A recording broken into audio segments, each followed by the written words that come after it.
안녕하세요. 전국이 들썩들썩 싱글벙글 대한민국 신나는 예술여행입니다.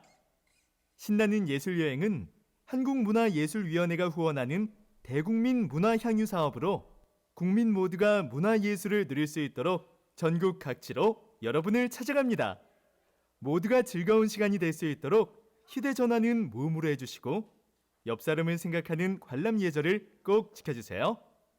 자, 지금부터 신나는 예술여행을 시작하겠습니다. 네, 대구문학관을 찾아주신 여러분 안녕하십니까?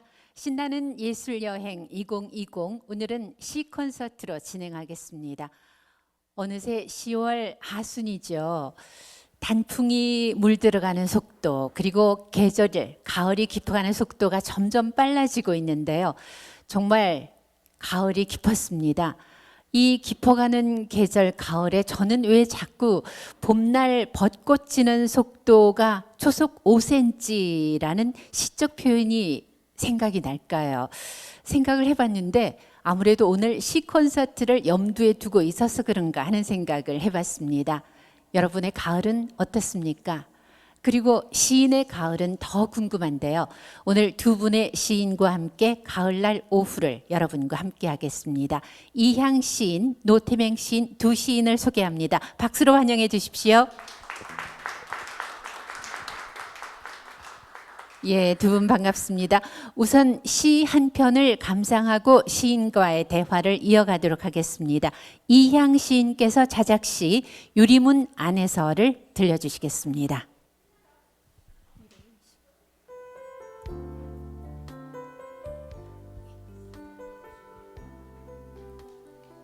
유리문 안에서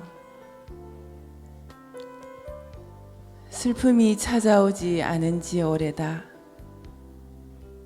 두려움이 커지면 창을 만드네. 늦은 밤 가게들의 문 닫는 소리, 밤을 뒤지는 눈빛, 사라진 골목을 지저대는 개들. 창은 뭘 찾아 돌아다니는 것일까? 슬픔이 돌아오지 않은 지 오래다. 두려움이 사라지면 창을 만드네. 점점 부끄러워지는 용서들, 시들어가는 영혼, 익숙해져 버린 눈동자. 창으로 아무것도 비치지 않는다. 아무리 핥히어도 자국이 생기지 않는 유리문에 누군가 바짝 붙어 불안에 떨고 있다. 감사합니다. 네, 방금 시를 소개해 주신 이향 시인은 1964년 간포에서 태어나 계명대학교 대학원 문예창작학과를 졸업하고 2002년 매일신문 신춘문예로 등단해서 시집 희다와 침묵이 침묵에게를 펴냈습니다. 2002년에 등단은 하셨지만은 시를 짓고 또 시인으로 살아온 세월은 그보다 훨씬 오래되셨겠지요. 그렇죠. 네.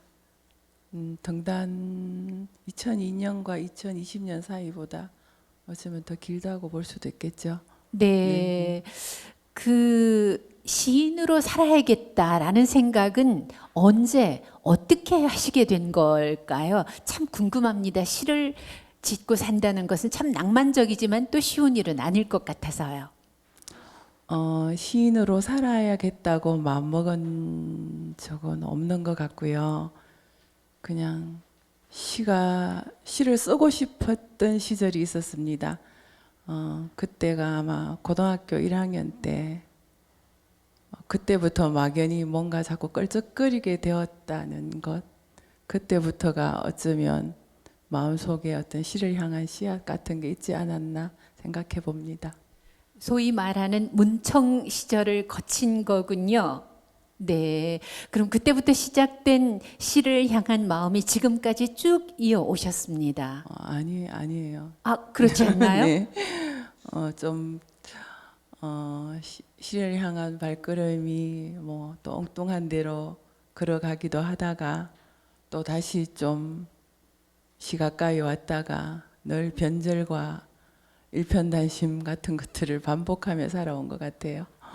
이 시인으로 살면서 변절과 일편단심이 반복했다는 표현을 들어보면은 그럴 수도 있구나 하는 생각을 하게 되네요. 그런데 한민복 시인의 표현을 빌리면 시인으로 사는 것이 참 쉽지는 않겠다는 생각을 해요. 그 시 한 편 값이 박하다 싶다가도 시집 한 권 값이 헐하다 싶다가도 하는 표현이 있잖아요.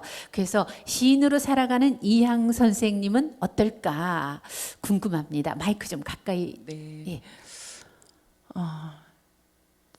저는 시인이라는 게 불편한 사람이기도 한데요. 제가 좋은 시를 아마 못 써서 그럴 것 같기도 한데, 저는 시인으로 살아간다는 게 늘 두렵습니다. 그 시인으로 산다는 건 어쩌면 늘 깨어 있어야 된다는 부담감 같은 것들을 저에게 요구를 하고 있는데, 제가 그만큼 늘 깨어 있지 못한 사람이기도 하고, 또 제가 늘 앉았다 일어서는, 시인이라면 본인이 앉았다 일어서는 그 자리에 떨어져 있는 어떤 미세한 부스러기 같은 것들, 그런 것들을 늘 돌아보고 거기에 대해서 떨어뜨리지 않으려고 노력해야 된다고 생각하는데, 저는 그런 걸 자꾸 놓쳐요. 그래서 시인이라는 게 부끄럽고 두렵고, 그래서 자꾸 제 앉은 자리를 일었을 때 자꾸 돌아보게 되는 것 같아요. 그것 이상은 제가 시인으로 산다는 것에 대해서 더 어떤 긍정적인 면보다는 저에게는 늘 어떤 형벌 같은 두려운 그런 자리인 것 같습니다. 네, 그 글을 쓰는 사람한테는 언제나 따라다니는 거라는 얘기를 들었습니다만은, 그럼에도 불구하고 시를 짓고 또 시를 읽는 사람이 있어서 오늘 같은 시 콘서트가 열리는 거잖아요. 특히나 오늘은 시와 시인 그리고 음악이 준비되어 있는데요. 오늘 같은 시 콘서트 어떻습니까? 네, 요즘 코로나 때문에 저도 오랜만에 오늘 외출을 했고, 최근에 가장 많은 사람 앞에 마스크를 벗고 앉아 있는 것 같은데, 오랜만에 가을 햇빛 아래 의자 하나 내두고 난간에 앉아 있는 그런 느낌입니다. 좋습니다. 네, 오늘 지금 즐길 수 있을 것 같습니다. 이곳은 실내지만 한 걸음만 나가면은 가을 햇살이 비치는 맑은 가을 날이잖아요. 여기서 음악 한 곡 들으면서 우리의 가을 날을 한번 즐겨보겠습니다. 돈 테크만의 연주로 유리창엔 비 준비됐습니다. 박수 부탁드립니다.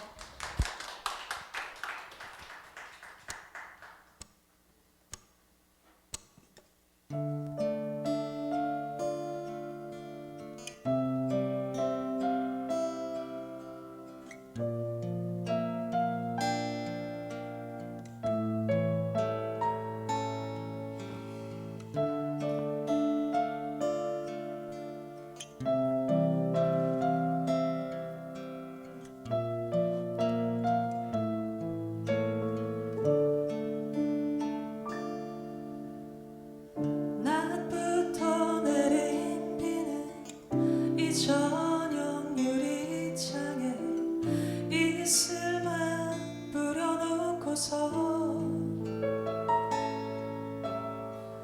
밤이 되면 더욱 커지는 시계 소리처럼 내 마음은 흔들고 있네.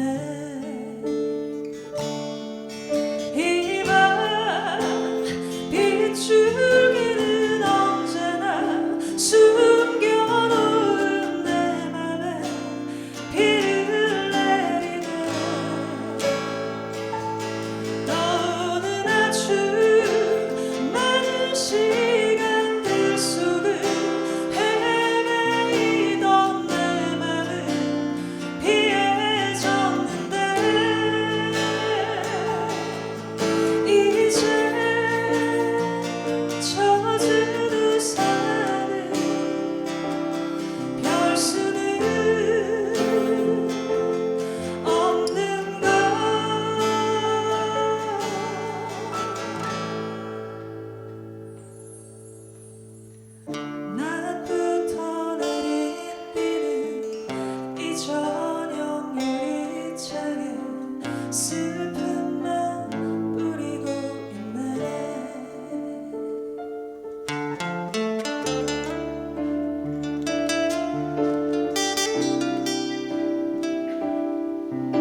젖은 우산을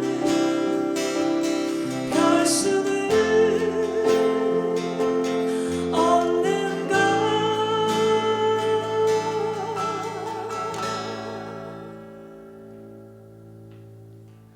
낮부터 내린 비는 이 저녁 유리창에 슬픔만 뿌려놓고서 밤이 되면 유리창에 내 슬픈 기억들은 이슬로 흩어놓았네.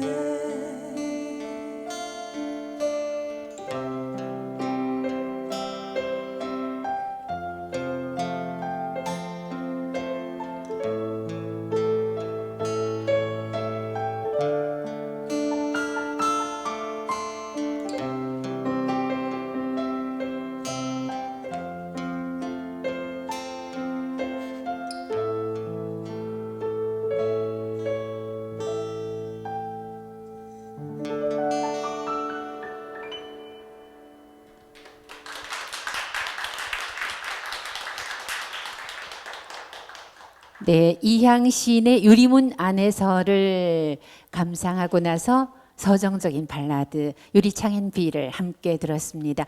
이번에는 노태맹 시인의 시 한 편을 시인이 직접 소개해 드리겠습니다.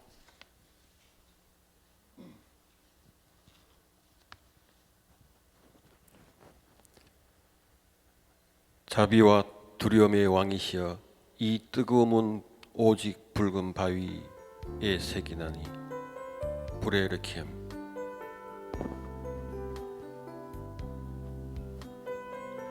자비와 두려움의 왕이시여 이 불의 붉은 성문을 열어젖히고 당신의 화원으로 우리를 이끄신 잔혹의 왕이시여, 오 사랑과 절망의 왕이시여 당신의 심장 속에만 푸른 불을 독점하여 사랑을 분배하는 신전으로 우리를 이끄신 황금의 왕이시여, 나는 맞잡을 손을 잃었고 대지를 디딜 다리를 잃었나이다. 우리는 사랑할 가슴을 잃고서야 가슴을 치고 볼 수 있는 눈을 잃고서야 울고 있나이다. 지금의 지금을 잃었나이다. 오 긍휼과 피의 왕이시여 오동나무에 묶인 우리에게 평안의 총탄을 주시고 울부짖는 우리의 함성에 금은 흙을 덮어주시는 비밀의 왕이시여, 두렵나이다. 외부가 없는 내부가 스스로를 삼키고 또 삼키고 있나이다. 굴뚝으로 밖에 올라갈 길 없는 연기처럼 노동자들은 그저 영토 없는 깃발처럼 벌럭이고 있나이다. 여기에 여기를 잃었나이다. 자비와 두려움의 왕이시여 오직 당신의 심장 속에만 붉은 불을 독점하여 털없는 짐승처럼 우리를 벌벌 떨게 하시는 잔혹의 왕이시여, 우리는 이제 이 불을 삼키지도 않고 이제 이 열을 홀로 품지도 아니하여 오직 붉은 바위의 노래로서 새기나니. 어느 날 내 모든 노래 그대에게로 가는 불이 되어 그 어느 날 우리 모든 노래 불에 채찍이 되어 오 왕이시여 우리 불의 불이 되시나이다.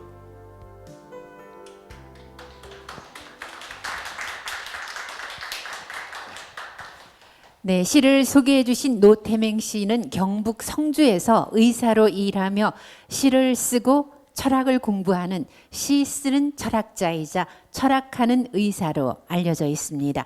1990년 문예중앙 신인상으로 등단해서 저서록은 유리에 가서 불탄다, 푸른 염소를 부르다, 벼감록을 불태우다, 굿바이, 마치 오늘이 마지막인 것처럼이 있습니다. 노태맹 시인께서 시 자비와 두려움의 왕이시여 이 뜨거움은 오직 붉은 바위에 새기나니를 소개해 주셨습니다. 시의 제목이 꽤 길어요. 그리고 또 이 시는 어떻게 씌어졌는지 또 어떤 메시지를 담고 있는지 해설을 좀 부탁드려도 될까요?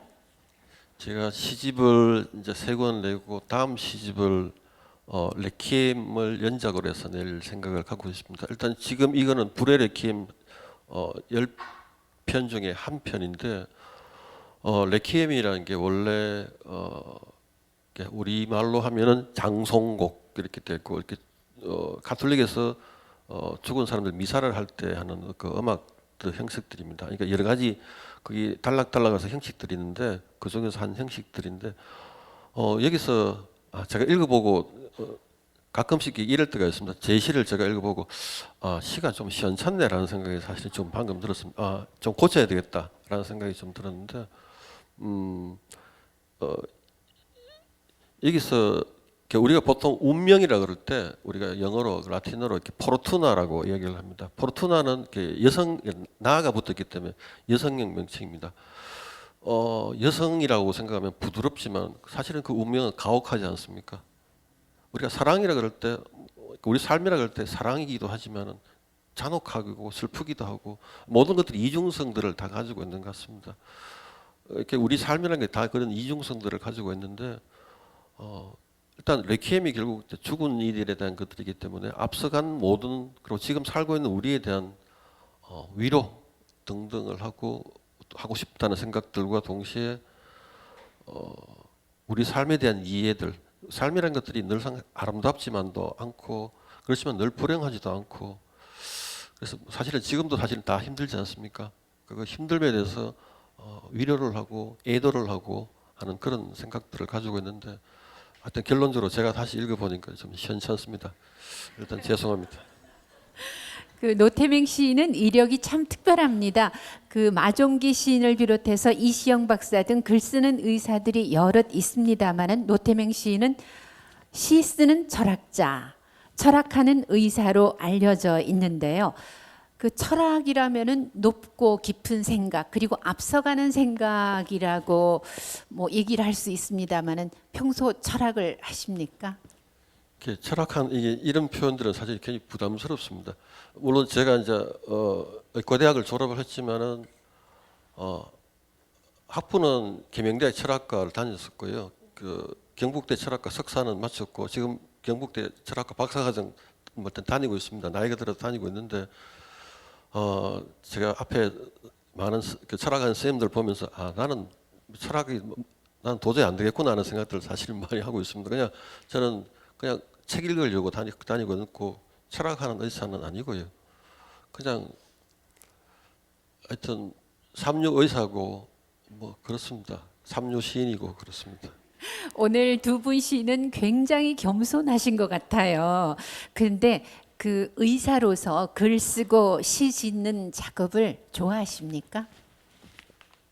자주 글도 쓰고 제가 이야기를 했는데 제가 시를 안 썼으면은 저는 훨씬 잘 살았지 않을까. 돈도 좀 많이 벌기도 하고 글이 내 인생을 망쳤다는 생각을 참 자주 합니다. 제가 뭐 중학교 때부터 시를 이렇게 썼는데 시를 쓰다 보면은 이게 있습니다. 일단 그 옛날에는 이제 연필로 이렇게 쓰고 지우개를 치우고 했는데 일단 밤새도록 쓰면서 뭘 했냐고 보면은 조사 하나 가지고 이걸 은을 붙일까, 르를 붙일까, 가를 붙일까 이게 그 때문에 사실 많이 고민을 했거든요. 근데 글을 쓰다 보면 그런 느낌이 드는 게 글이 가지고 있는 냄새, 촉감, 향기들이 사실이 있습니다. 그러니까 그것들은 써보면 그 느낌들, 이거 일종의 그 단어의 물질성이라고 표현할 수 있는 부분들인데, 그것이 주는 느낌들은 사실은 그 뭐라 그럴까 하여튼 느낌들이 좀 쏠쏠합니다. 그러니까 갑자기 어떤 표현들이 내한테 밤새도록 해서 튀어나오는데 뭔가를 새로 만들었다는 느낌들, 가졌다는 느낌들이 사실은 그렇습니다. 하여튼 그 까칠까칠한 느낌들은 분명히 있는데 일단 그것 때문에 일단 저는 제 인생을 망쳤습니다. 훨씬 더 제가 잘 살 수 있었습니다. 글 쓰는 데서 물성을 느낀다 함은 작가로서의 그것이 이미 갖춰져 있다는 생각을 감히 해봅니다. 근데 글 쓰면서 인생을 망쳤다고 그러셨는데 글 써서 좋은 점이 또 여러 가지가 있지 않을까요? 글을 씀으로써 이렇게 스스로를 이렇게 제 생각을 외화시키는 부분이라고 생각을 하거든요. 그러니까 내가 머릿속에만 갖고 있는 것들이 일단 쓰면서 외화되고, 사실은 저는 가끔씩 제 시를 보면서 이게 내가 쓴 시가 맞나라는 생각이 많이 들거든요. 낯설기도 하고 어떤 데 잘 쓰기도 했고 이런 생각이 좀 들거든요. 그 낯섦이라는 것, 그리고 내 속에 있는 것들이 바깥으로 외화되면서 내가 그것을 다시 바라보게 되는 것들, 일단 그런 부분에서 글 쓰는 작업들이 어떤 치료라는 부분들이 하는 것들도 마찬가지로 외화시키면서 내가 내 생각을 내 눈앞에서, 우리가 보통 철학적으로 표상한다고 얘기해요. 표상이라는 것들은 내 앞에 다시 드러낸다는 뜻인데, 결국 표상화하면서 내가 내 생각을 들여다볼 수 있게 되는 부분들이 있거든요. 그러니까 그런 의미에서 글쓰기는 좋은 자기 치료일 수도 있다는 생각이 좀 듭니다. 네, 예. 글쓰기는 치유다라는 말씀에 100배 공감이 가는데요. 오늘 함께한 우리 모두가 시에 감히 도전은 못하겠지만 일기 또는 잡문이라도 한번 써봤으면 좋겠다는 생각을 해봤습니다. 음악 한 곡 듣고 또 다음 이야기 이어가겠습니다. 돈테크만 연주로 내 사랑 내 곁에 부탁드립니다.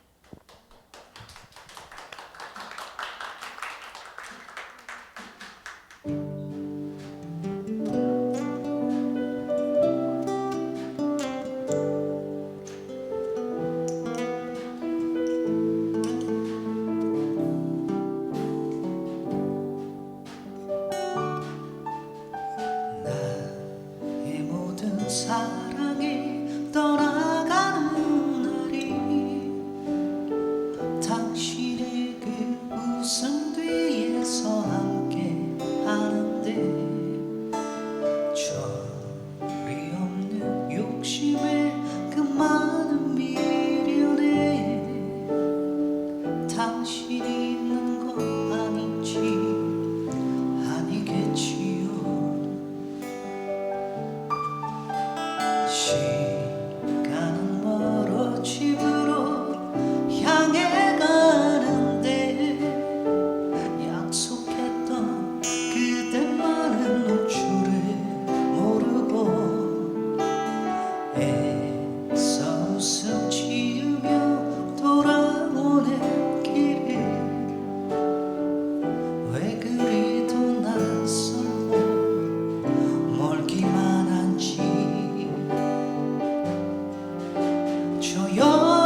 네, 2020 신나는 예술 여행 오늘은 시 콘서트로 이향 시인 그리고 노태맹 시인과 함께하고 있습니다. 이번에는 이향 시인의 시 바닷가의 집들을 제가 한번 소개해 드리겠습니다.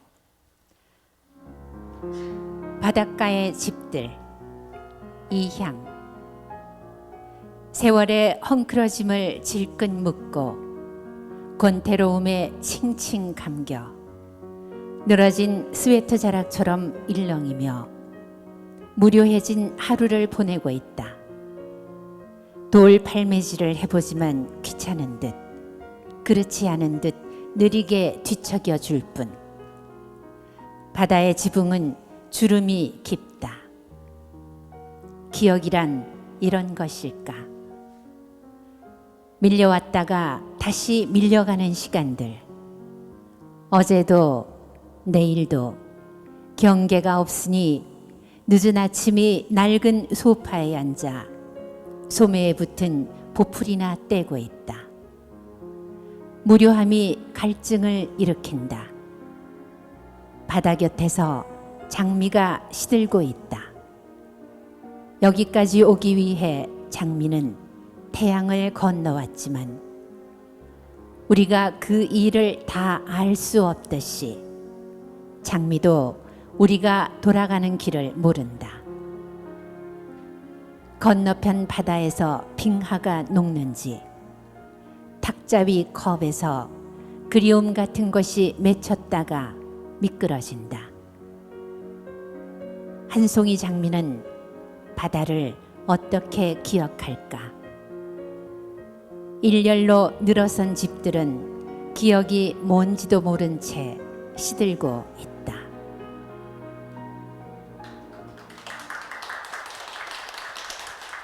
네, 이향 시인의 바닷가의 집들을 소개해 드렸는데요.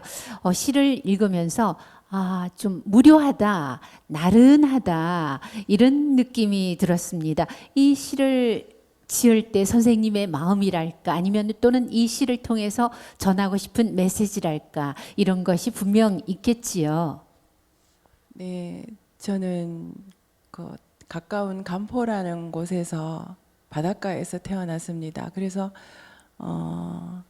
이미 태어날 때부터 제 몸속에 바다가 존재하고 있다는 어떤 생리적인 느낌 같은 게 많이 들어와 있거든요. 지금은 바다로부터 멀리 떨어져 있지만 또 늘 바다랑 같이 살고 있다는 느낌.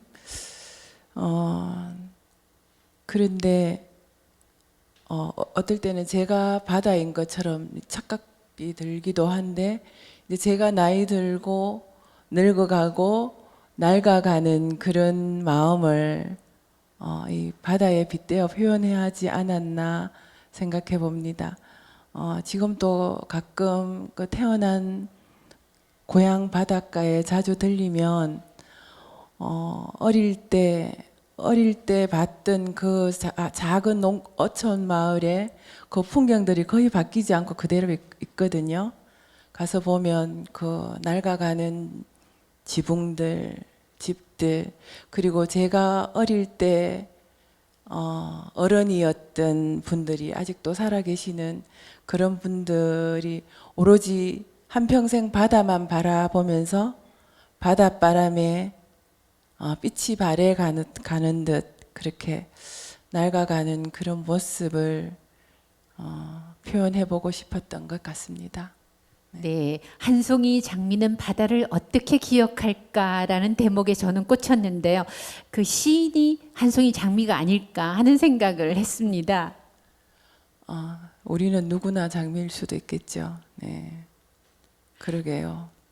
제가 만약 장미라면 저들은 바다를 어떻게 기억할까? 네, 평소 시인께서는 시인으로서의 자세 또는 시인으로서의 발음 또 시인의 태도 같은 것에 대해서 어떤 관점을 갖고 계신지 좀 여쭙고 싶어요. 시인의 자세, 시인의 발음, 시인의 태도, 저에게는 다 같은 의미이기도 합니다. 한때 저는 시가 삶을 반영하지 않을 거라는 생각을 한 적이 있었거든요. 그래서 시 쓸 때는 이렇게 쓰고 삶은 이렇게 살고 굉장히 이중적인 그런 삶을 산 적이 있었는데 이제 어느 날부터 아, 그게 아니었구나. 결국 시라는 것이 내가 살아낸 깊이만큼 내가 감당한 고통만큼 내가 누린 어떤 자유로움만큼만 쓸 수밖에 없구나라는 걸 너무 깊게 깨달은 적이 있었어요. 그래서 언제부턴가 그 시인이라는 자리가 더 두렵고 조심스러웠고 내가 좋은 시를 쓰기 전에 좋은 시인이 되기 전에 우선 잘 살아봐야겠구나. 내 앞에 주어진 삶을 잘 산다는 게 다들 사람마다 다들 다르겠지만 잘 살아내야만 더 좋은 시를 쓸 수 있고 더 좋은 시인으로 살아갈 수 있지 않을까. 그렇다면 저에게 잘 살아간다는 건 또 뭘까?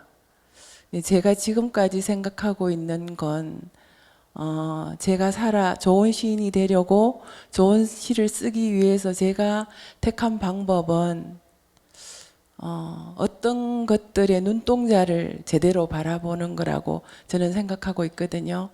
그래서 제 주위에 어떤 것들, 사물이든 뭐든 존재하는 어떤 것들, 어쩌면 뭐 존재하지만 보이지 않는 것들, 그런 것들의 눈동자를 직시하려고 어떤 순간 피하고 싶은 순간들도 많지만 그런 것들을 제대로 눈동자를 오래 들여다보면서 그 눈동자 안에서 작은 아주 미세한 기미를 놓치지 않고 챙기며 살아보려고 노력 중입니다.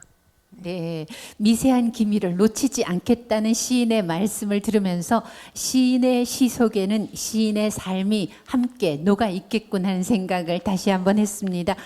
시가 이렇게 오늘처럼 소리 내어서 읽혀지는 것에 대한 시인의 느낌, 생각은 어떠세요?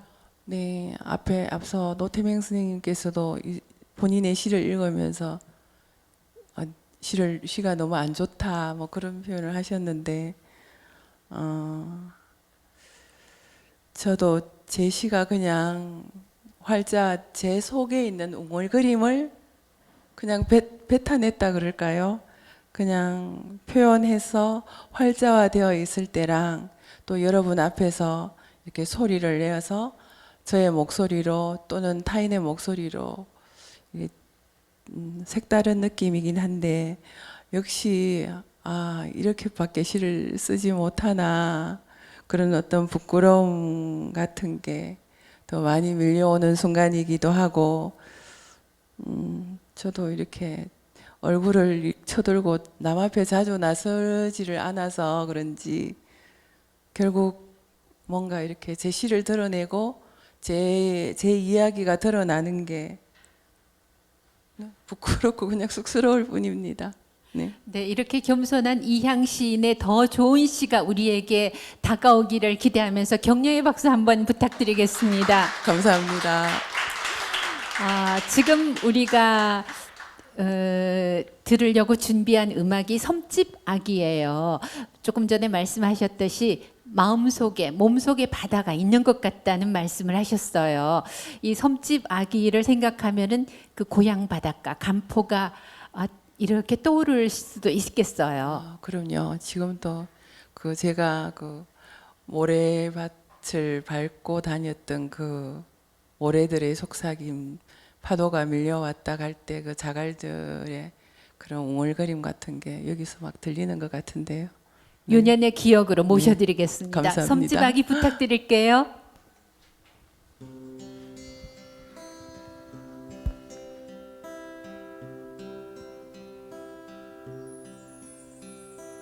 엄마가 섬 그늘에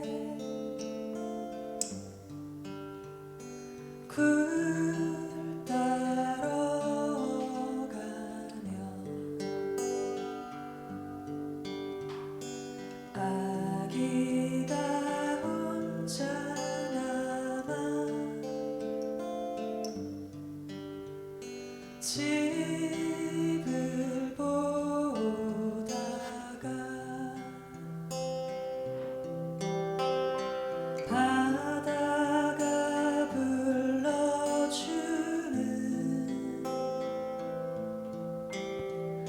찬찬 노래에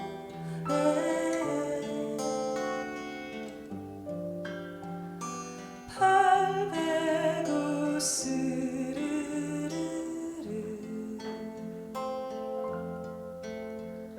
잠이 듭니다.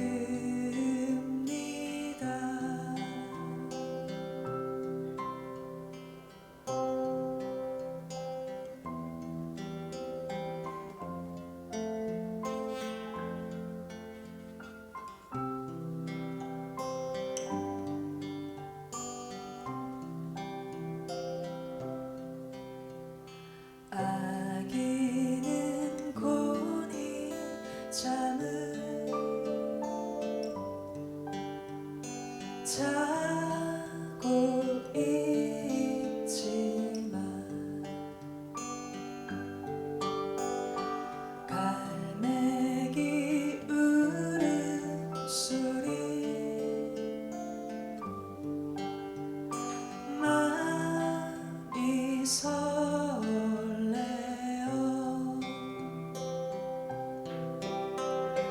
다 못 잔 굴바구니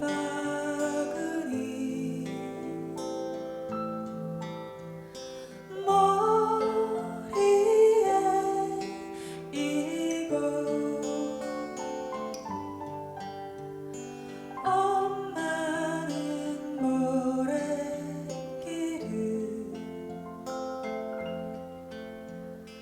달려옵니다.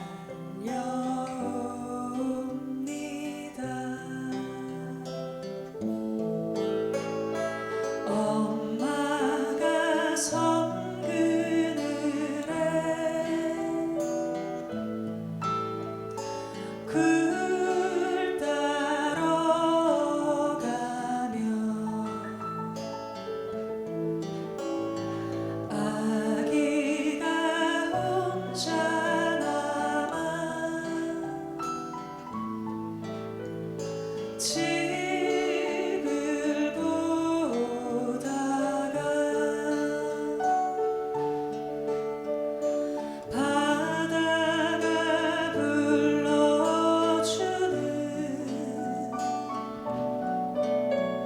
찬찬 노래에 팔베고 스르르르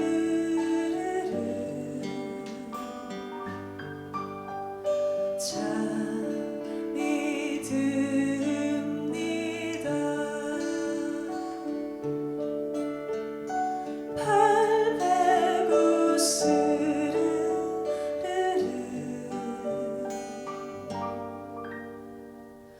잠이 듭니다.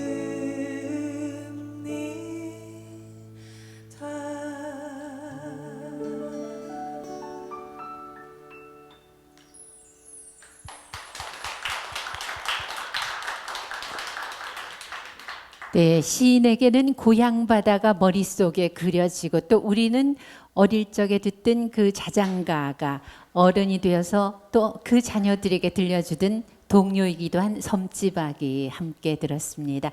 이번에는 노태맹 시인의 시를 이향 시인이 소개하는 순서를 가져보겠습니다.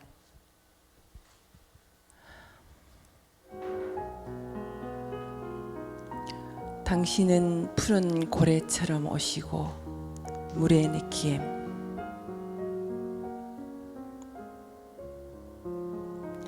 물 아래 가라앉은 저 배는 이제 물의 진로에 가깝게 되었나이다. 기억의 간판에 들러붙어 있던 해초와 딱딱한 껍질의 슬픔도 물의 형상에 거의 가깝게 투명해져 있나이다. 천천히 헤엄치는 푸른 물고기보다 더 느리게 태양의 기둥들이 흔들리며 수면에서 가끔씩 발을 내리라. 허나 이제 그 발길이 더 무슨 위로가 되겠나이까. 물은 빛의 영토가 아니고 빛은 희망의 영토가 아니어서 그러니 당신 뜻대로 하소서.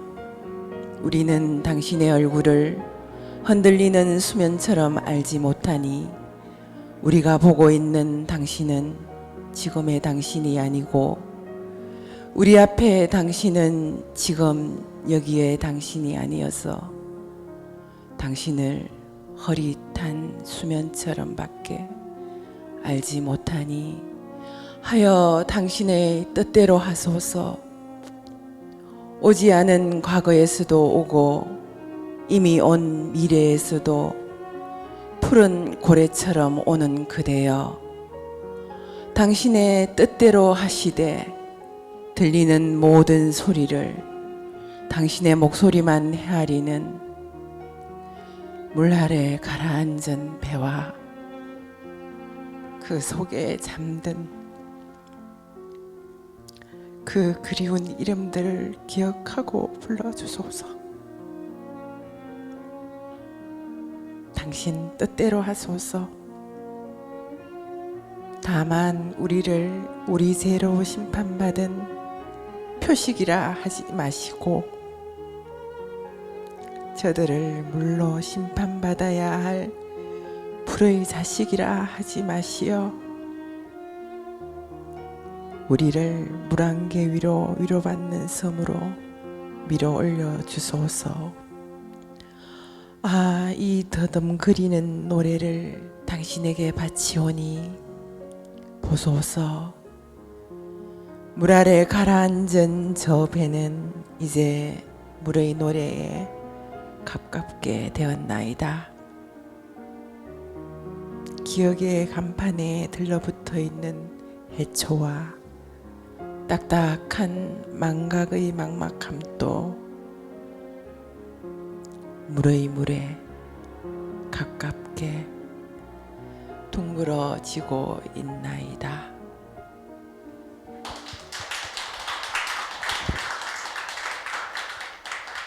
당신은 푸른 고래처럼 오시고, 이향 시인이 소개를 해주시면서 뭉클해지는 순간을 느끼셨나 봐요. 시를 끝까지 읽으시면서 조금 힘들어 하셨는데 시를 지은 노태명 시인은 지금 어떠세요? 역시 잘 읽어야 되는 것 같습니다. 눈물이 나네요.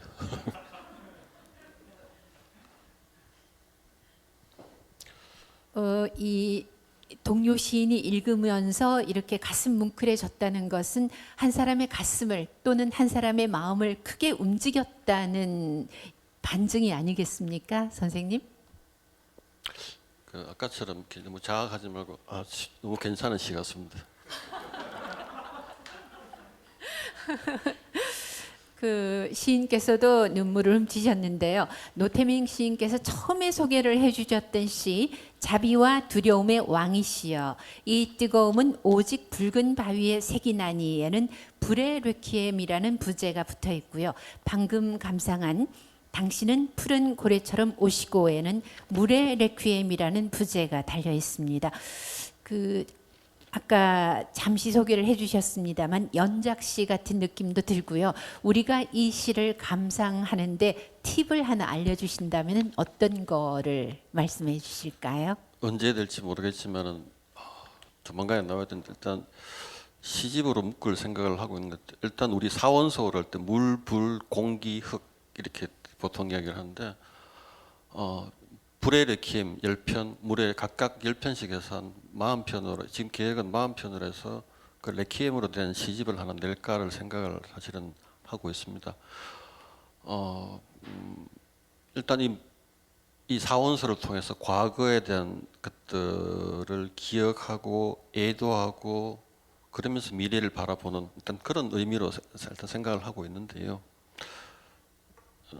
사실은 이 시는 저도 울컥하는 게 물론 그런 의도를 분명히 뭐 없었던 건 아니죠. 일단 물이라는 것들, 물 속에서 돌아가신 죽은 모든 우리 과거들을 일단 애도하고 싶다는 생각들을 했는데 사실은 세월호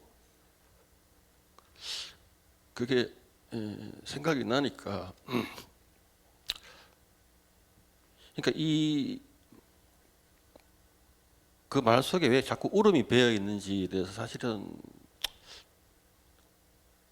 그러니까 저는 그렇습니다. 이렇게 슬픈 것들이 몇 명이 죽고 하는 그런 것보다는 저한테서는 그걸 눈앞에서 보고 있었기 때문에 그렇습니다.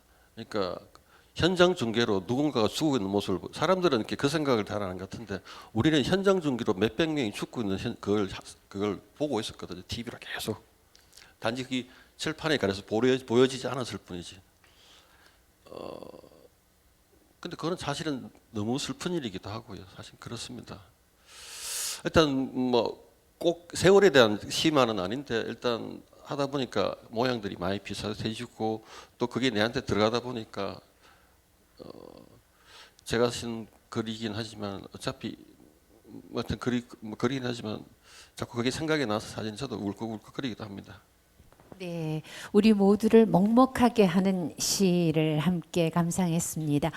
그 시인의 말을 읽어봤더니 빛은 스스로의 의지로만 밝혀주지 않는다. 물이 밝아지는 것은 물들이 맨살에 햇살을 받아들이면서이다라고 하셨습니다. 우리 보통의 사람들이 보는 빛이나 물 그리고 사물이 시인들의 눈에는 달리 보이고 달리 느껴지는 것만은 확실한 것 같아요. 제가 생각하는 철학적 바탕이라 그럴까 일단 기본 바탕들은 그렇습니다. 일단은 우리 모두는 서로 얽혀 있다는 것들, 관계를 맺고 있다는 것들. 그래서 물일 수 있는 것들은 빛이 존재하고 돌이, 흙이, 바람이 존재하기 때문에 어떤 물이 물처럼 보이는 그 마찬가지로 그리고 우리도 서로 관계를 맺기 때문에 어떤 우리 지금의 나의 모습들, 지금의 나의 시들이 드러난 게 아닌가라고 생각을 합니다. 네, 우리 모두가 인드라망처럼 이렇게 모두가 얽혀져 있다는 말을 한 번 더 생각하게 되는데요. 음악 한 곡 감상하면서 노태명 시인의 시를 한 번 더 음미해도 좋겠습니다. 돈데크만 밴드의 고래사냥 들으시면서 분위기 좀 전환하겠습니다.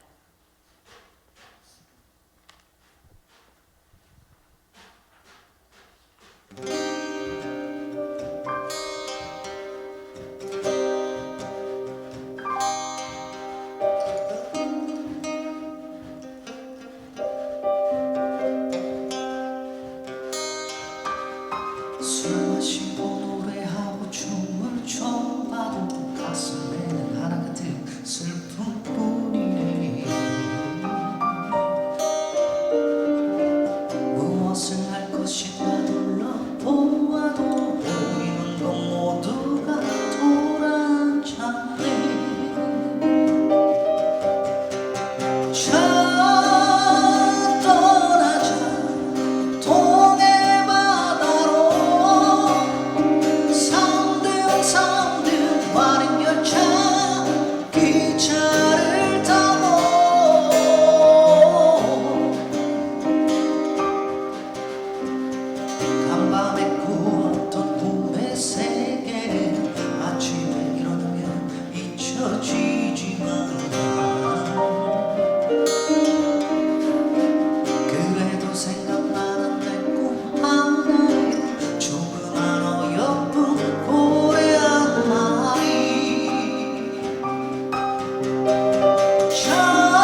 네, 2020 신나는 예술 여행 오늘은 시 콘서트로 여러분과 함께 하고 있습니다.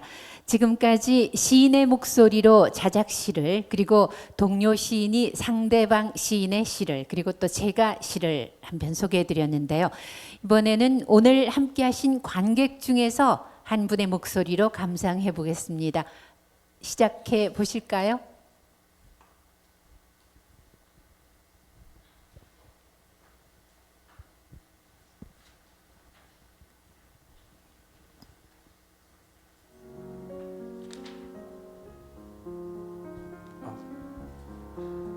햇살이 팽이처럼 돌고 있다. 은사시 나무 위로 햇살이 촘촘히 박혔다. 햇살의 발 아래는 흰 그늘이다. 흰 그늘이라 숲속에서도 울음은 환하게 울린다. 흰 노루가 내 잠속으로 뛰어들었다. 물소리는 환한 울음에 그 여자를 가두고 푸른 노루처럼 빠른 속력으로 뿌리까지 내려갔다. 은사시 나무 끝에서 햇살이 팽이처럼 돌고 있다. 붉은 노루의 잠속으로 강이 흘러들어 강둑 위에까지 그 여자는 슬슬 밀렸다. 달빛의 어깨 위는 흰 그늘이라 들판에선 어지간한 울음도 다 환하다. 다 환해서 나도 그 여자의 꿈속으로 들어가 그 울음으로 아침쯤에는 물결처럼 잠깰 수 있겠다. 은사시 나무 끝에서 햇살이 팽이처럼 돌고 있다. 멈추지 않는 죽음들이 엄마의 얼굴을 하고 접혀진 내 얼굴을 아련하게 내려다보고 있다. 보랏빛 노루가 피리 흘리며 벽에 걸려 있고 인간의 노동은 낡은 현수막처럼 찢겨져 발을 디딜 때마다 푹푹 빠지는 진흙밭 같은 침대. 돌면서도 돌아가는 꿈을 꾸고 있다. 접혀진 얼굴이 은사시나무 끝에서 팽이가 연꽃처럼 돌고 있는 것을 올려다보고 있다.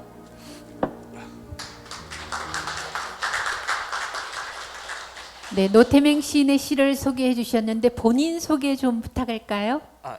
예, 저는 오늘 이제 시문학 콘서트에 그러니까 아는 지인분의 소개로 오늘 시인분들 오신다는 얘기를 듣고 이제 놀러 온 그냥 일반 사람입니다.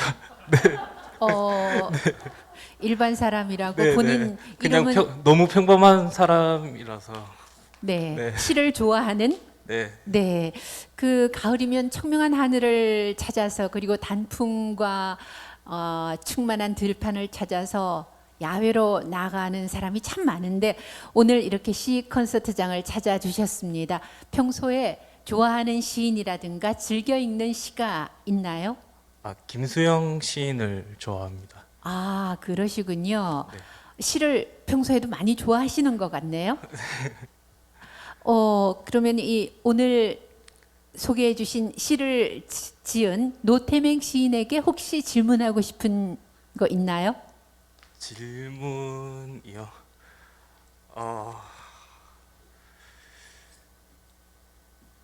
넘어가겠습니다. 그러면. 너무 갑작스러워서 아, 그렇죠. 예. 언제나 그렇습니다. 그래야지 아주 독특한 질문이 나오기 마련이거든요. 이 시를 읽으면서 너무 감상적인 마음에 사로잡혀 버려서 뭔가 다른 질문들이 쉽게 떠오르지 않는 것 같아요. 네, 이 대구문학관이나 또 신나는 예술 여행은 아주 많은 여러 가지 그 콘서트를 준비하고 있습니다. 다음 기회에도 오셔서 좋은 시간 가지셨으면 좋겠습니다. 그 가을이잖아요. 두 시인께서는 가을 나들이를 좀 하셨습니까? 오늘 우리는 이것을 가을 나들이로 생각하고 있습니다만은 이향 시인의 가을 나들이는 어땠습니까? 오늘 아닌 야외 가을 나들이요. 가을을 어떻게 지내시는지. 네, 저는 이게 대구에서 가까운 시골에 살고 있는데 어쨌든 하루에 1시간 정도는 늘 산책을 해요. 그래서 제가 살고 있는 동네는 고분군이 많아서 그 고분군 빛이 봄에서 여름으로 지금 여름에서 가을로 넘어가고 있는 그런 가을 나들이를 매일 하고 있는 중입니다. 그 나들이를 하면서 예민하게 또 여러 가지 것들을 받아들이겠군요. 그렇죠. 받아들이고 싶은데 그분이 잘 오시지를 않네요. 노태명 시인께서는 가을을 어떻게 즐기고 또는 보내고 계시는지요? 제가 일하는 직장이 이제 성주에 있다 보니까 저는 매일 출퇴근을 하는데 대구에서 봄, 여름, 가을쯤 넘어갈 때까지는 백일홍이 핍니다. 그래서 백일홍에 대한 시들이 저한테 좀 많이 있습니다. 그래서 자칭 제가 백일홍 시인입니다. 아, 네. 그리고 지금쯤 되면 백일홍이 다 지고 벚꽃은 1년에 2번 꽃핍니다. 그러니까 봄에 피는 그 벚꽃도 있지만은 이파리가 지금 꽃만큼 저는 그 꽃보다는 더 이쁜 색깔로 변하거든요. 진짜 이쁩니다. 한번 시간 나시면은 그 길로 한번 와 보시면은 정말 이쁠 겁니다. 일단 제가 저는 다리 움직이는 걸 별로 안 좋아해가지고 일단은 제가 보는 가을 나들이는 매일매일 하는 그겁니다. 매일 낙동강도 보고 뭐 그렇습니다. 네, 뭐 시인 두 분에게는 그야말로 그 출퇴근길이든지 하루 한 시간 산책하는 그 길이 바로 시의 씨앗을 건져 올리는 그 시간들이 되지 않을까 하는 생각을 해봤습니다. 두 분 시인과 그리고 함께하신 우리 모두 충만한 가을을 보냈으면 좋겠습니다. 돈테크만 연주 한 번 더 부탁드립니다. 이름 모를 소녀 청해 듣겠습니다.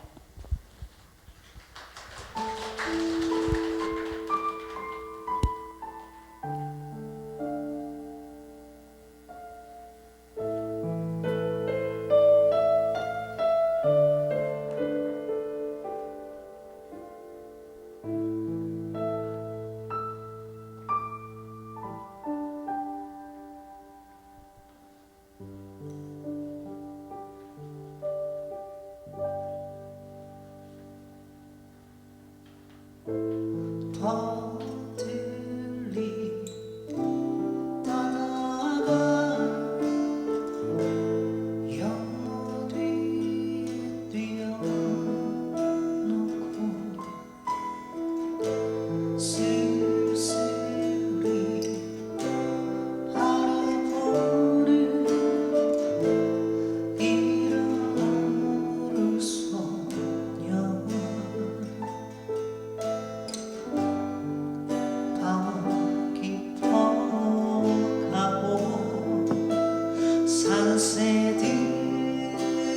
산새들은 잠들어 아무도 찾지 않는 조그만 연못 속에 달빛 젖은 금빛 물결 바람에 이루나 출렁이는 물결 속에 마음을 달래려고 말없이 기다리다 쓸쓸히 돌아서서 안개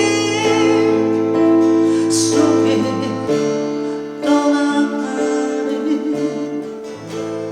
이름 모를 소녀 밤 깊어가고 산새들은 잠들어 아무도 찾지 않는 조그만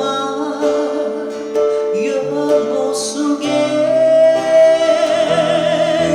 달빛 젖은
네, 10월 주말 오후를 우리는 시와 음악과 함께 아주 멋진 가을날의 한 페이지를 보내고 있는 것 같습니다.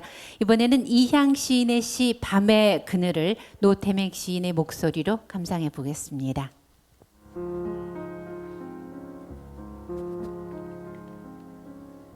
밤의 그늘 이양.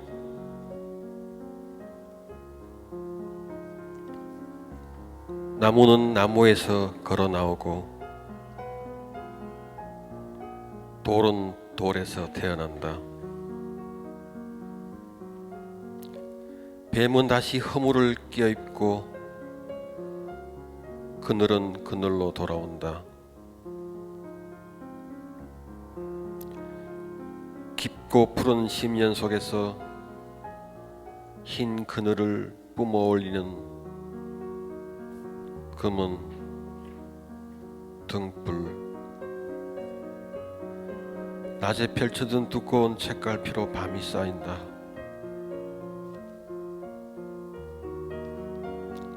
달의 계단들이 아코디언처럼 접혔다가 다시 펼쳐지는 밤의 정원에서 멀리 걸어나와 다시는 돌아가지 않을 것처럼 저 혼자 앉아 있는 밤.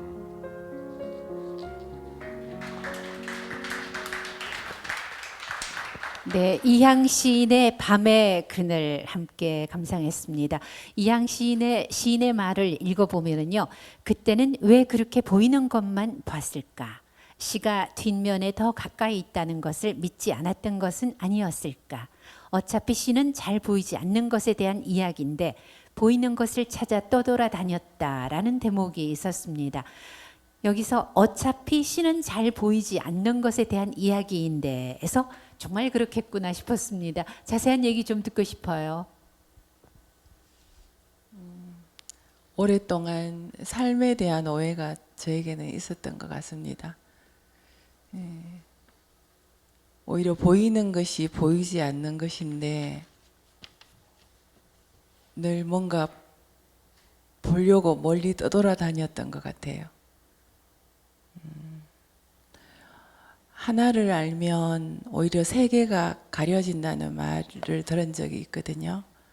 그래서 우리가 안다는 것은 결국 모른다는 것이고 우리가 모른다고 생각하는 게 어쩌면 더 잘 아는 것일지도 모른다는 생각을 해봅니다.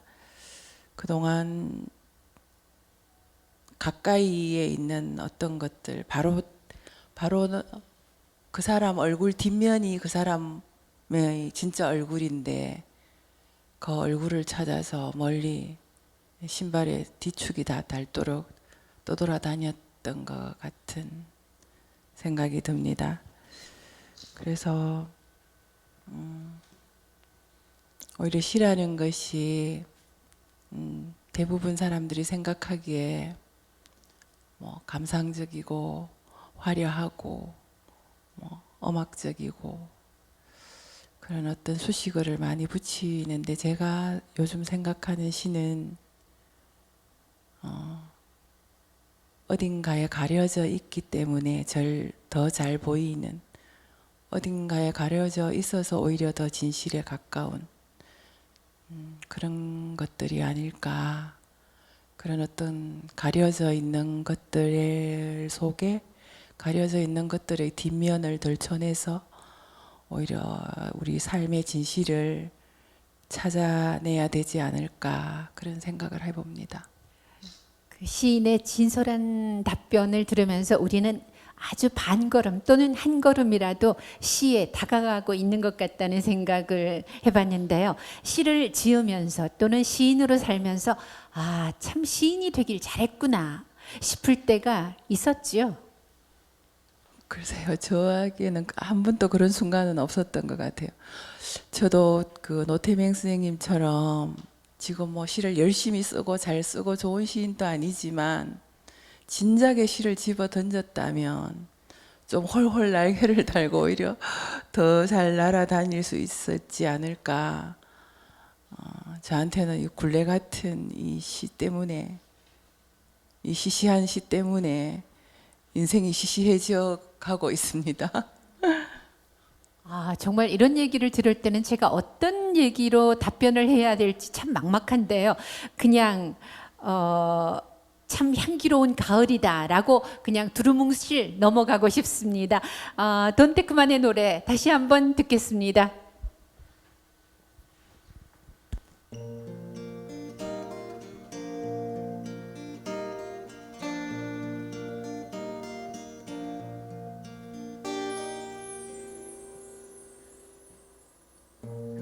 널 위한 나의 마음이 이제는 조금씩 식어가고 있어. 하지만 잊지 않았지. 수많은 겨울들 나를 감싸 안던 너의 손은 서늘한 바람이 불어올 때쯤에 또다시 살아나.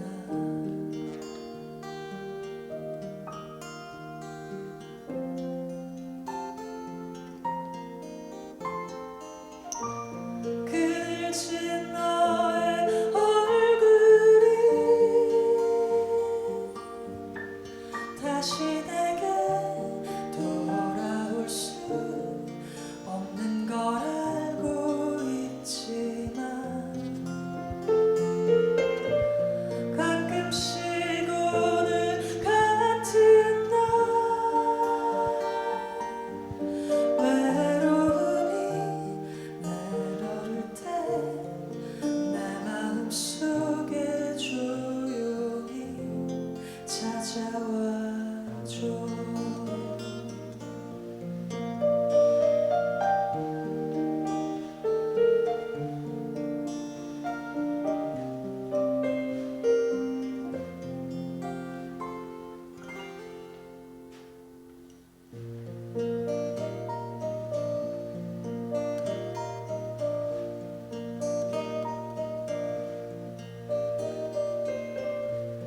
널 위한 나의 기억이 이제는 조금씩 지워지고 있어. 하지만 잊지 않았지. 힘겨운 어제들 나를 지켜주던 너의 가슴 이렇게 내 맘이 서글퍼질 때면 또다시 살아나.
서늘한 바람이 불어올 때쯤에 또다시 살아나 하는 노랫말이 가을날의 정서를 한껏 더해주는 것 같습니다.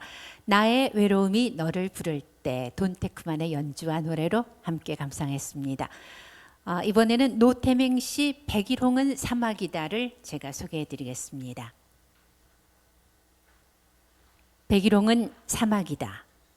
노태맹. 모든 꽃 핀 곳은 나의 사막이다. 사랑이여, 100일 동안만 나는 너를 허락하느니 불금이 나의 기도를 불태우고 석양이 이 뜨거움을 가라앉힐 때까지 이 사막을 견디게 해다오. 희망은 모래 언덕처럼 흘러가 버리고 사람들은 물마른 강가에 서서 신기루 같은 집들을 세우고 또 허무느니 오직 이 삶을 견디는 것만으로도 나의 보속은 이루어지겠느냐. 사랑이여, 100일 동안만 나를 너에게 허락하느니 백일홍 나무 아래 낙타가 지평선 다 뜯어먹고 고개 돌려 제 등을 바라보는 그런 눈빛으로 나를 붉게 뒤돌아보라. 오, 모든 꽃핀 곳은 너의 사막이다. 네.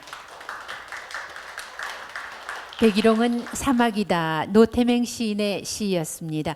노태맹 시인의 시를 오늘 4편 감상했는데요. 그 4편 모두가 그냥 쉽게 다가오는 서정시들하고는 좀 다르구나 싶어요. 가끔씩 자주 대부분 사람들이 제 시를 무슨 이야기 하느냐고 묻거든요.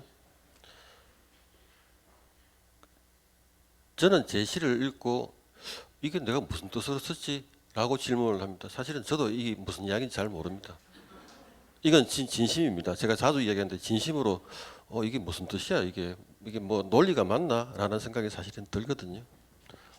그래서 시는 뭐 이렇게 뭐 좀 어렵게 얘기하면 스스로 작동하기 전에 내버려 두는 게 맞다라고 생각을 하고요. 뭐 읽는 사람 마음이고 이해 못하면 뭐 못하는 대로 놔두는 게 맞다고 생각을 하고 그렇습니다. 저는 이렇게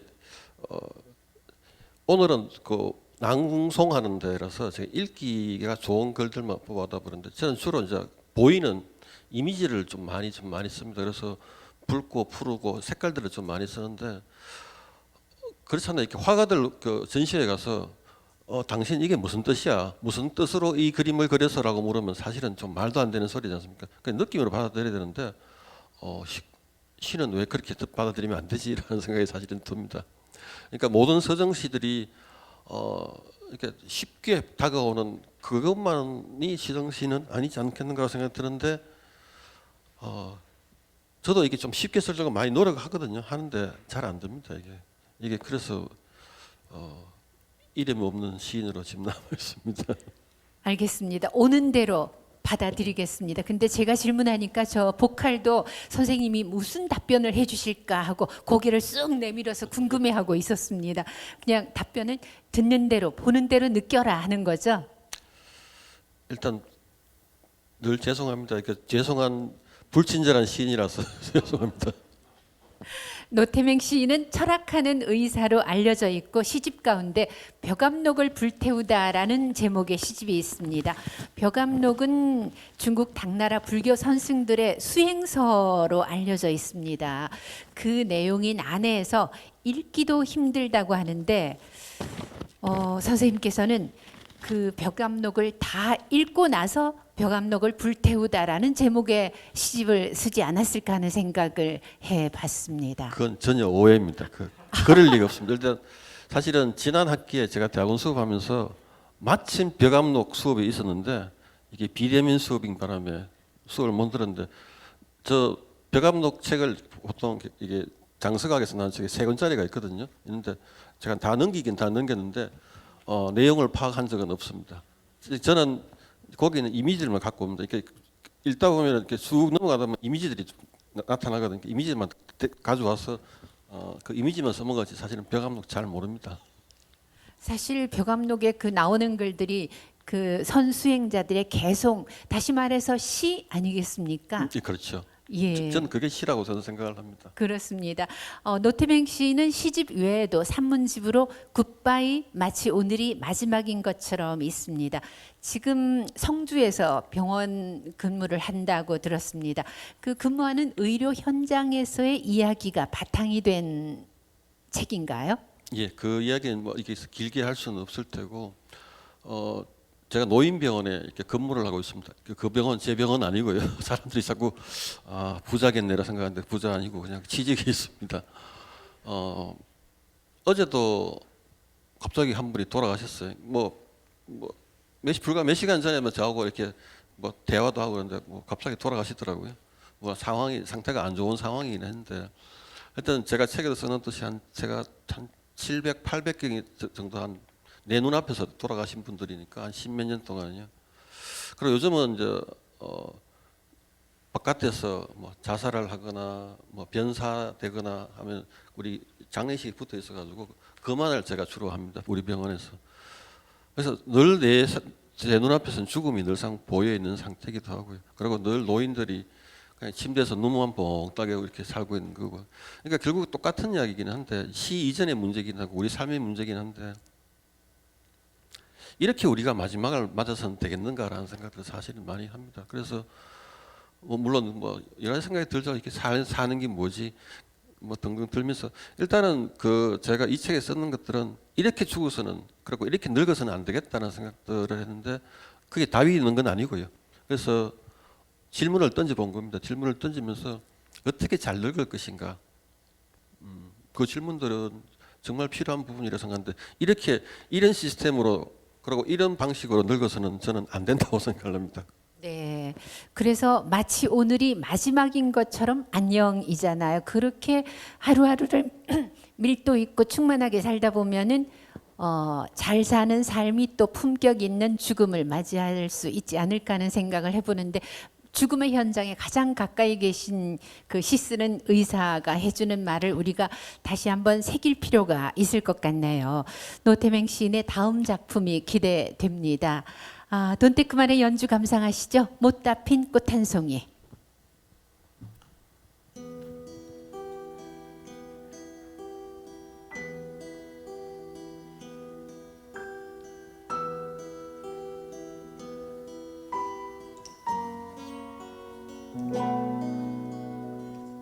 언제 가셨는데 안 오시나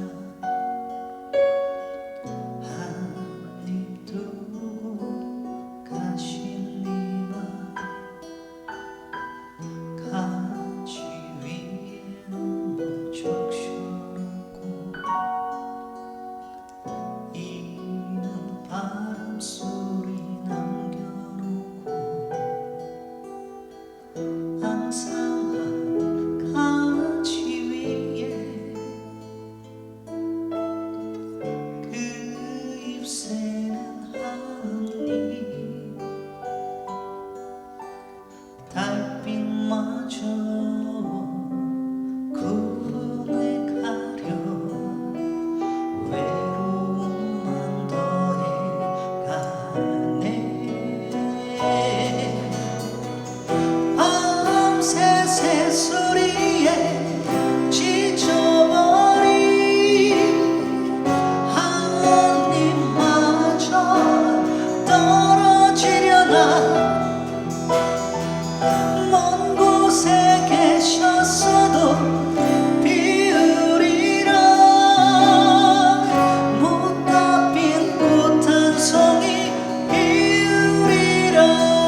꽃 한 송이 피우려 홀로 안타까워 떨고 있나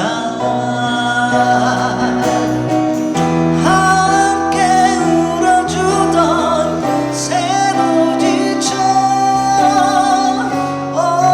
어디론가 떠나간 뒤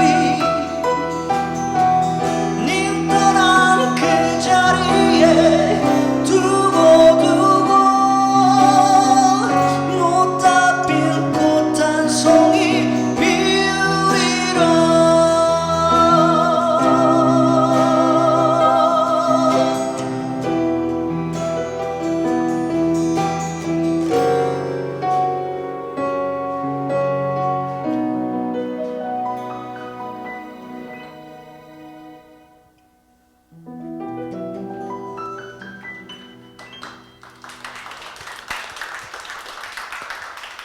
네, 2020 신나는 예술 여행 오늘은 시 콘서트로 진행하고 있습니다.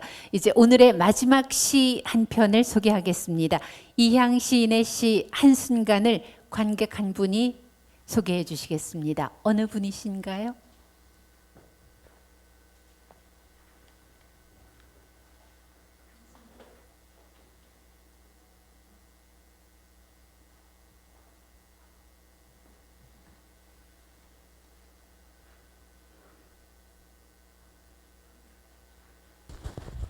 한순간 이향. 잠시 눈 감았다 뜨면 사라지는 순간이 있다. 어제 저녁 붉게 노을 졌던 태양의 한때처럼 오늘 아침 초록으로 흔들리는 잎의 한때처럼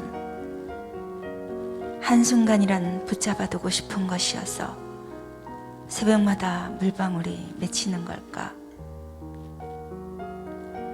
물방울 같은 한순간 그 물맑음만한 힘이 나뭇가지를 휘게 하는지 그때 붙잡고 싶었던 것은 너가 아닌 그 순간이었다. 당신도 그렇게 왔다 가는 길, 당신도 그렇게 왔다 가는 걸까. 어느 순간 기척 없이 빠져나간 손바닥의 온기처럼 깊이를 알 수 없는 늪의 그늘처럼 이미 예정된 한순간 속의 우리들.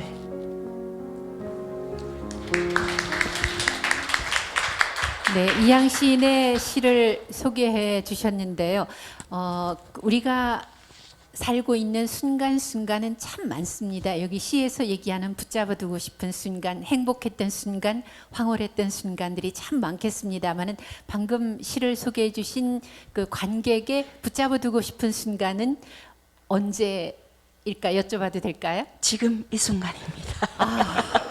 가장 훌륭한 답변이군요. 네, 고맙습니다. 이미 예정돼 있던 한순간도 또 느닷없이 다가오는 순간들, 그 모든 순간들이 켜켜이 쌓여져서 우리의 일생이 되고 우리들의 삶이 되지 않을까 하는 생각을 하는데요. 그 한순간을 생각하면은 지금 이 순간 그리고 다가오는 순간순간들을 함부로 살면 안 되겠다는 생각이 듭니다. 시인의 일상은 어떻습니까? 네, 죄송하게도 저는 좀 함부로 방탕하게 살아가고 있는 것 같은데요. 오늘 다시 매 순간 그렇기는 하지만 오늘 새삼이 한순간이라는 시를 들으면서 좀 더 촘촘히 잘 살아봐야겠구나. 예. 매 순간 나를 놓치지 말고 더 깨어 있어야겠구나. 그런 것들이 앞에 말씀하신 그 인생의 마지막을 그렇게 맞아서는 안 된다는 말씀처럼 그렇게 또 순간순간을 보내야겠구나. 그 생각을 잠시 해봤습니다. 감사합니다. 네, 우리 모두는 정말 오늘 한 가지는 배워가는 것 같습니다. 지금 이 순간, 우리에게 다가오는 순간순간들을 잘 잡아서 제대로 살아서 잘 가자 하는 생각을 했거든요. 오늘 마무리 앞두고 노태맹 시인께 여쭙겠습니다. 오늘 함께하면서 어떠셨어요? 예, 일단 좋았는데 아까 이양 시인이 너무 눈물이 배어 있는 목소리로 제 시를 읽는 바람에 제가 잠시 너무 울고 해서 부끄럽고 그렇습니다. 이게 사실은 제 시를 이렇게 읽는 경우들이 사실은 잘 없거든요. 몇 번이 있습니다. 제가 술이 취하면은 가끔씩 제가 제 시를 너무 읽고 술자리에서 읽기도, 요즘은 버릇이 좀 생겨서 읽기도 하는데 일단 이렇게 읽어보니까 제 시가 좋은지 나쁜지를 오늘은 좀 판가름이 좀 된 것 같습니다. 아직 제 노력을 더 많이 해야 될 것 같습니다. 네, 빈 서재에 홀로 앉으니 단풍 구경을 떠나지 못한다고 감각이 둔해지랴 더 예민하다 하는 말을 들은 적이 있습니다. 오늘 시와 음악으로 예민해진 우리 마음으로 올가을을 살아도 좋겠습니다. 돈 테크만의 마지막 연주 야상곡 부탁드립니다.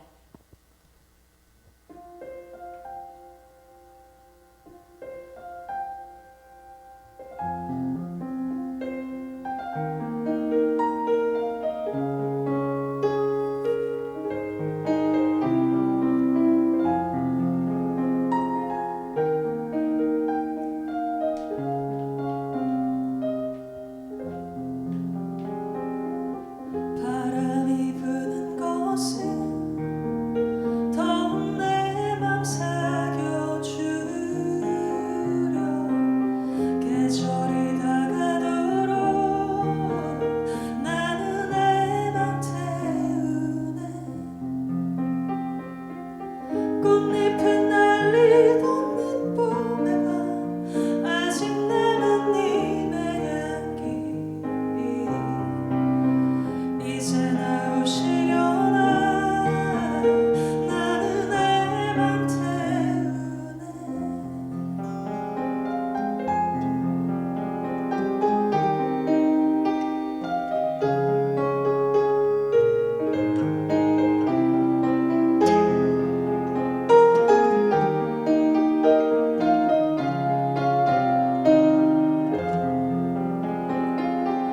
애달피지는 저 꽃잎처럼 속절없는 늦봄의 밤 이제 나오시려나 나는 내 맘 태우네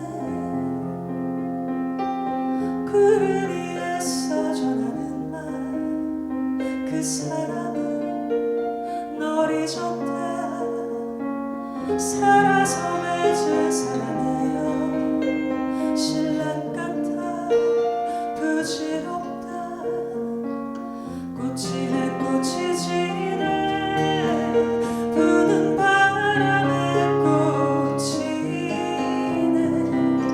이슬이 오시려나 나는 그저 애만 태우네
네, 노태맹, 이향 두 시인을 모시고 시와 음악이 어우러진 시 콘서트로 주말 오후를 함께했습니다. 다음 주 토요일 이 시간에는 대구문학관 기획 2020 낭독 공연 조두진 소설가의 북성로의 밤이 진행된다고 합니다. 많은 분들의 참여 바라고요. 오늘 함께해 주신 여러분 고맙습니다. 행복한 가을 보내십시오. 두 분 시인께 박수 한번 부탁드리겠습니다.